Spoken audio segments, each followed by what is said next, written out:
So let's talk a little bit more about that whole push-forward combat that you're describing, and that kind of shows it in action. You're never stopping. You might be backing up a little bit, you might be moving to the left or right, but you're always kind of pushing combat forward, right? Is that... Describe to us how that works and what that means. Yeah, Hugo kind of coined a term around the office that we use is, you're kind of like Bruce Lee on a skateboard with a shotgun, in a skate park. And you kind of get that sense of that space there.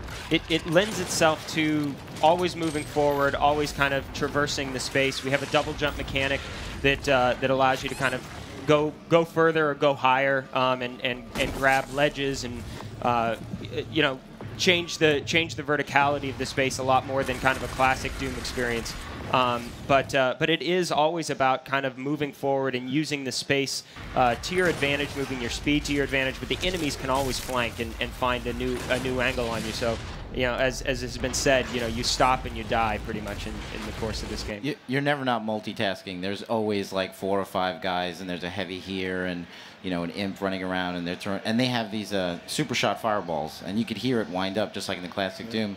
And it's sort of like lock-on missiles if you're in like an F-22, and you hear go beep beep, you know that like you better move fast. So there are always cues everywhere. There are visual cues in the corner of your eyes. There's audio cues. There's all kinds of ways of knowing that things are happening at all times.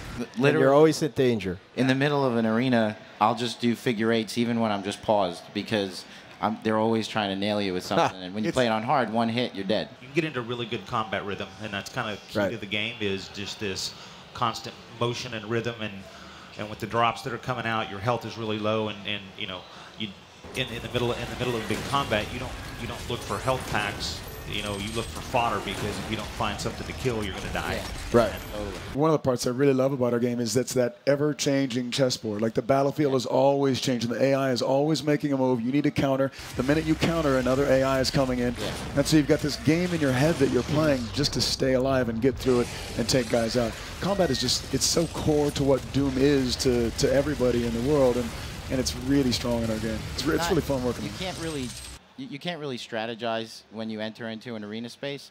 It's more like moment-to-moment, split-second strategizing because it's changing constantly. Right. It's very improvisational. Everybody has a plan until they get hit in the face. Pretty much. I mean, I love that. I'm hearing improvisational. I hear rhythm. I hear constant movement. So it really is a game of skill, right? Yeah. Absolutely. I mean, it's not just sitting there blasting everything as it comes at you, but you're constantly on your toes. You're constantly being challenged. That's really one of the core pillars of Doom, right? Yeah.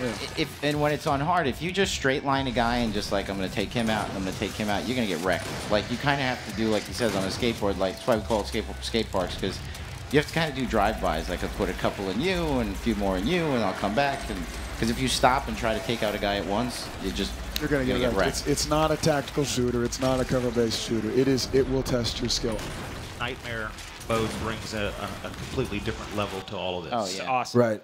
Right. So if you want to test yourself, you'll really test yourself. Nightmare will beat your ass down.